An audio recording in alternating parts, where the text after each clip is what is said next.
Mr. Chairman, ladies and gentlemen, dear colleagues, it's my great pleasure to present a case to you, a patient whom we can see as a patient caught between evidence and eminence. These are my disclosures.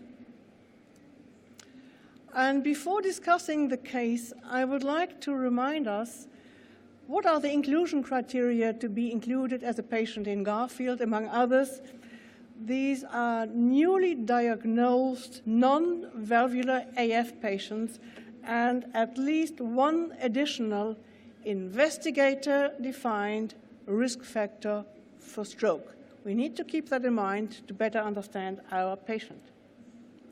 This is our patient. It's Mr. OB at the age of 64, and he is suffering from newly diagnosed atrial fibrillation. We learned about the evidence from Professor Dan Attar earlier this afternoon, presenting on risk assessment according to evidence and how to use the CHADS-VASc score, where you can accumulate 9 points. And what about our patient?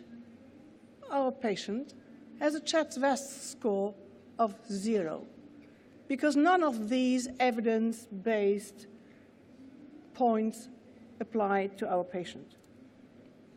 Keep in mind, we are talking about newly diagnosed AF patients and at least one additional investigator-defined risk factor of stroke. So we need to find out what kind of risk factors might the investigator might have in mind, including the patient into Garfield.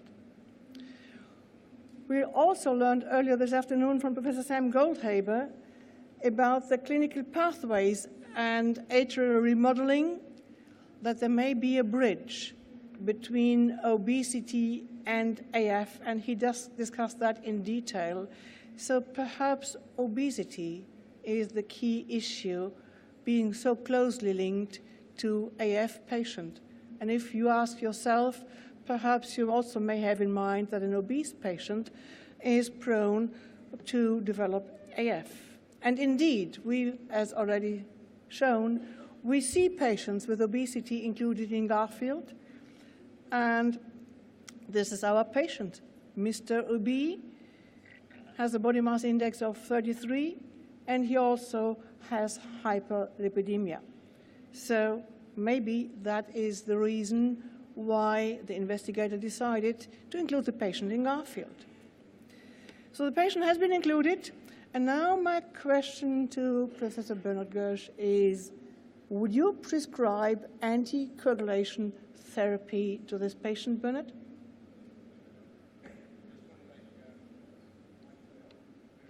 No. Yeah. Microphone? Microphone on, please. Microphone on, please. My left-hand side. We need the first microphone turned on the... Is that on now? Yes. Yeah.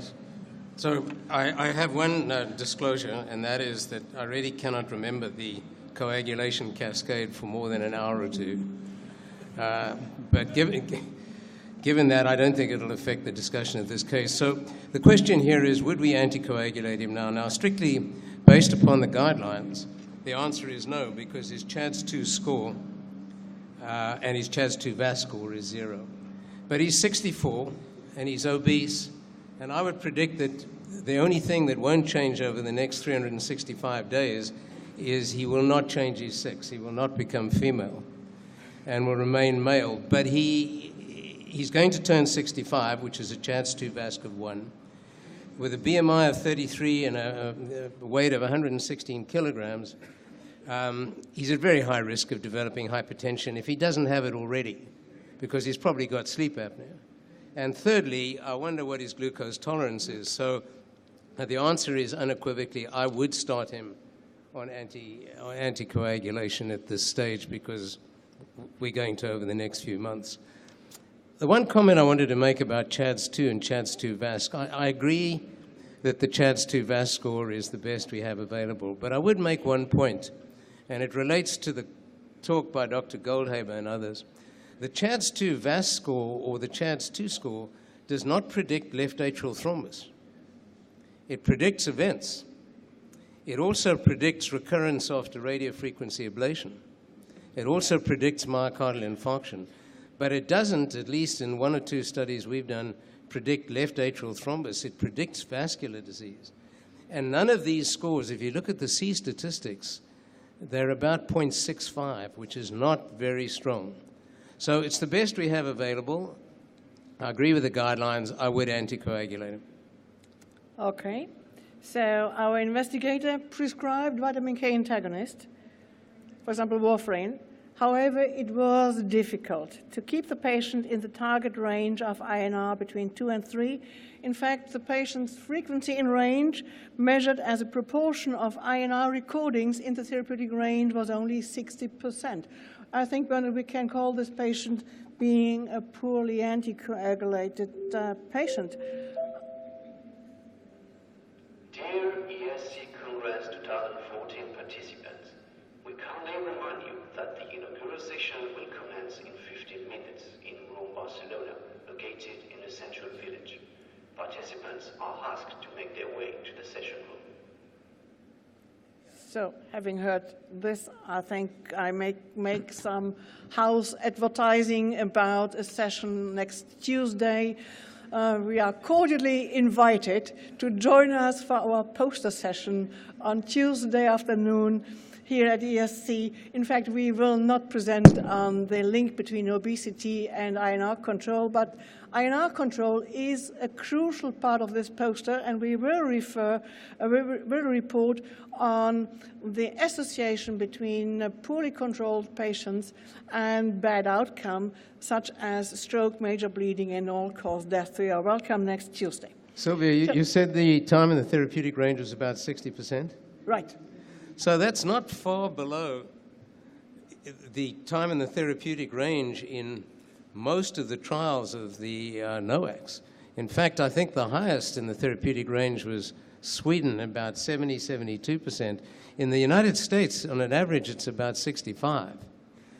Some countries are down in 50. So he is poorly controlled, but this is one of the problems with warfarin. I mean, the average time in the therapeutic range is about 65%. And the only question I would ask when I see a patient who's poorly controlled, is it the patient's fault? Is it constitution? Is it interactions? Is it the clinic's fault? Why? Is the patient truly non-compliant? Because if they are, then they shouldn't be on a shorter-acting drug like a NOAC. So I would want to know, I'd accept that he's not well controlled, but I'd want to know some other information as to why. Oh, right, but you are raising very important clinically relevant points.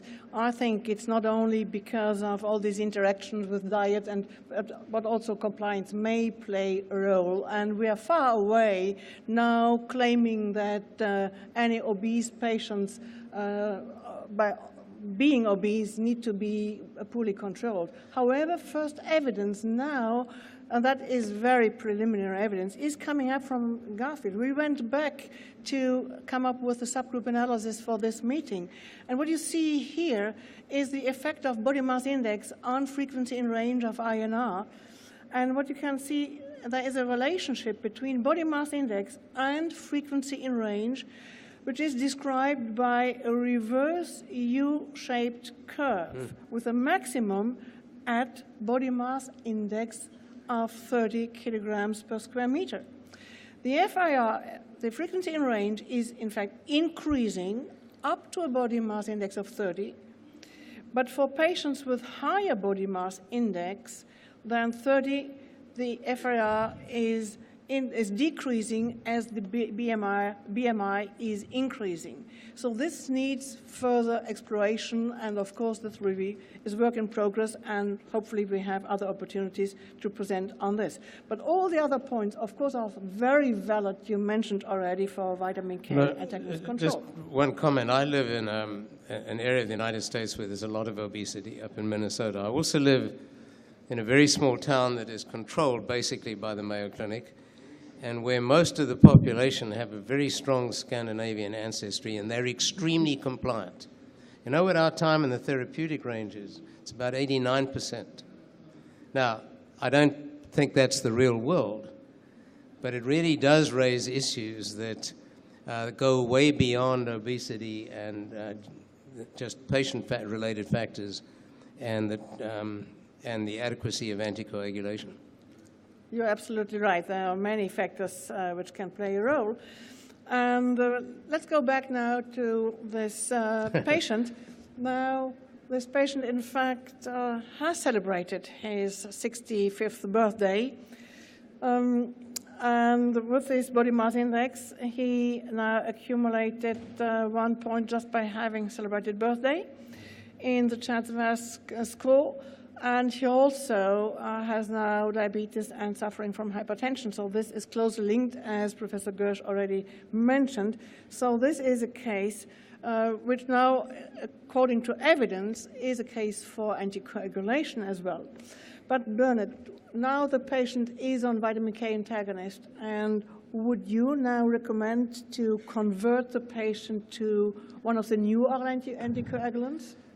It's a good question for which I don't have a clear answer. It'll be interesting to know what the panel says. I'd make one point, that the effect of obesity on therapeutic INRs, there's also an effect of obesity on plasma levels of dabigatran, as was shown in the RELY trial.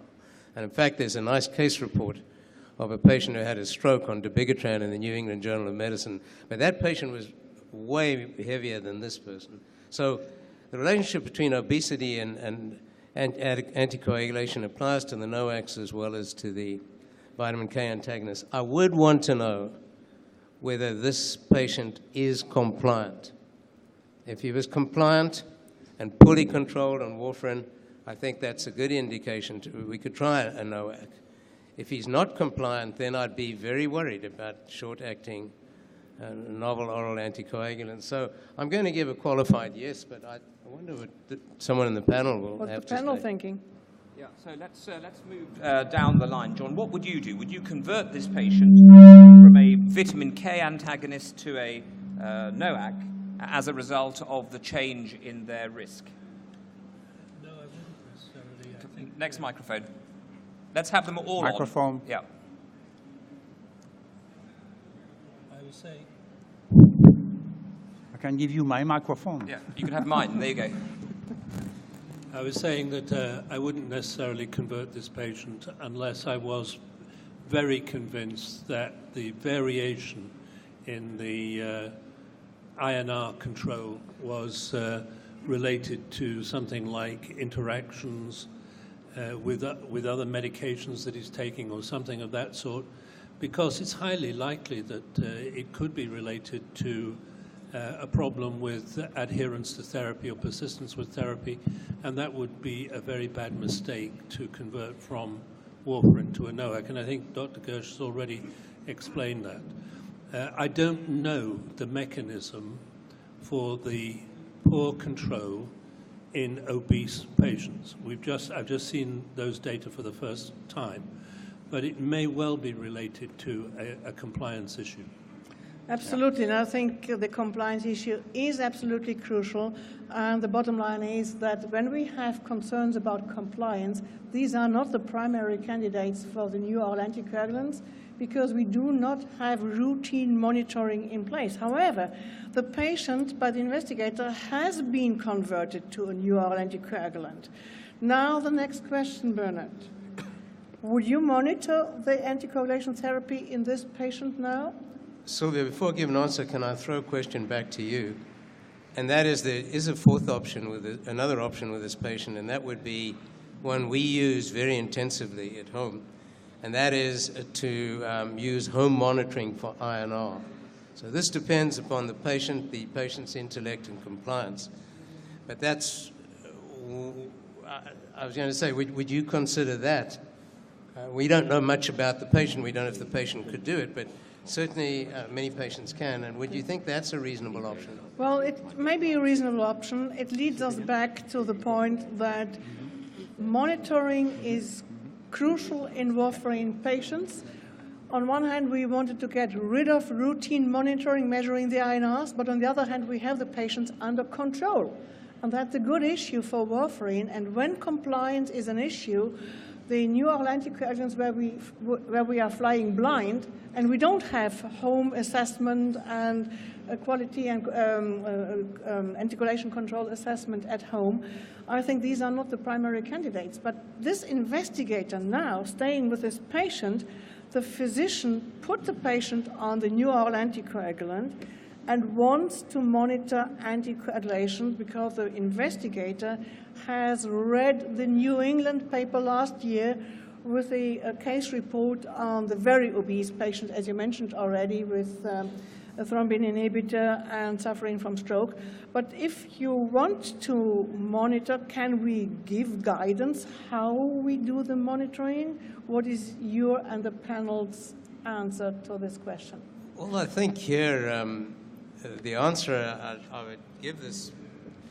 The answer I'd give is we don't have an answer. Right now, one of the most controversial and interesting areas is whether there should be limited monitoring for the novel oral anticoagulants. I think there were 4 articles recently in the British Medical Journal, and there have been others. So the big question, it's a debate. Should we consider limited monitoring, perhaps at baseline, occasionally periodically, for the novel oral anticoagulants? And the answer is, we don't know, and it's up for discussion. So I would say that to this physician, I think you're jumping ahead a little bit at the moment. We just don't have those answers. I don't know what everybody else said. Graham? Any thoughts from the panel? Yeah, Dan. I can.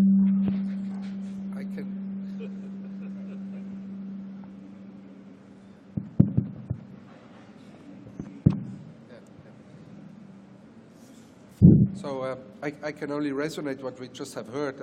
Obviously, there's no direct monitoring opportunity at this stage, but I'd like to remind the audience of the ERA practice guide, which emphasizes the very tight follow-up of physicians prescribing the NOACs. And that is one way of securing that problem that we just mentioned, namely the compliance issue.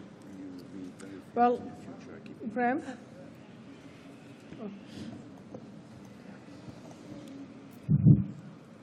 Graham, would you like to comment on that? Graham? I'm going to try and comment with this microphone. I think the problem is that you can't monitor the new anticoagulant drugs because of their pharmacokinetic characteristics, with peak activity 2 to 3 hours after administration, tailing off quite quickly. So it depends entirely when you take your sample what result you'll get. You can measure them, but you can't monitor them. But I think measurement is useful in a situation like this to ensure that there is some anticoagulant activity, but it doesn't tell you how much the patient should receive. I think that the other comment I would make is that most of the information that we're seeing now is with the 2 inhibitor, the Bigatran. Do remember it's 6% absorbed in the gastrointestinal tract, whereas the 10A inhibitors are much more, almost 100% absorbed with rivaroxaban. So to my mind, the risk of dose changing with 6% absorption is much greater than with the factor 10 inhibitors, although I agree with Bernard that we should pursue that to measure 10A activity as well in certain circumstances. Thank you, Graham. I think you pointed to the fact again that monitoring and measuring is not the same. Talking about measuring activity in this particular patient, I think we need to keep in mind we are dealing with new oral anticoagulants with peak and trough activities either twice or once per day. And the crucial question is when to take the blood. Here we are talking about a case where we are a bit scared about underdose. This patient with a body mass index of 33 was easily included in all the NOAC studies, as already mentioned, without any measurement, without any monitoring or lab control. And I think the bottom line is that in the future for this specific case scenario, we cannot demand anything, not routine measurement. But if you want to measure, you need to keep in mind what you want to see. Trough or peak activities. Being scared about underdose, the peak activities may help us much more than trough activities. Trough activities may help us to detect overdose in renally compromised patients. I think that is all we can say about measuring and monitoring in these extreme scenarios. So let's now move on to the last question and scenario with this poor patient. The patient suffered ischemic stroke. He was now converted to a NOAC, but this happened under the new oral anticoagulant. And now the question, Bernard, to you and the panel is, which of the following options would you and the panel prefer for secondary prevention? Is it the implantation of the device, the occluder, or would you take the patient then back to warfarin, which we have under better control, or would you then also start again with the new oral anticoagulant for secondary prevention? Personally, I think the two options, he did not have a stroke on warfarin, right? He was just poorly controlled. So I think the two options here are an attempt to switch to warfarin, but really try for much better control using home ion arm monitoring and other techniques. Or here one could make a case for a left atrial appendage occlusion device. And the only point I'd like to make about the device, I think we use it, and I think there's a role for it in patients who truly fail anticoagulant therapy or bleed. What concerns me about the device is many strokes, we don't know what proportion, but many strokes in atrial fibrillation probably come from elsewhere, from the vasculature. And I'm worried about the device becoming incorporated as first-line therapy in the United States. There's a lot of enthusiasm for that. But in this situation, I think it would be certainly a reasonable option. And John Cam really referred to that. So I would take either another trial of warfarin or that. I wouldn't use a different NOAC. Now, thank you so much for your advice in this regard. I think for the sake of time, we should bring this case presentation to a close. And I think this case presentation may have also reflected the life cycle of clinical development of devices and also new drugs.